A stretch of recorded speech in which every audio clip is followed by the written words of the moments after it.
Dolandı günler aylar, il qutardı gelmedin sen. Ay İmamın əsrətində olanlar, sizin dilinizdə oxuyuram ha. Dolandı günler aylar, il qutardı gelmedin sen. Fərağın dərdi yorğun, qəlbi yardı gəlmədin sən.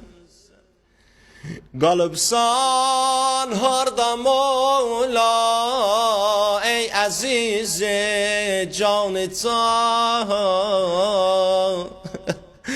Hüseyin yası quruldu, sen yasa gel, yebne Zehra.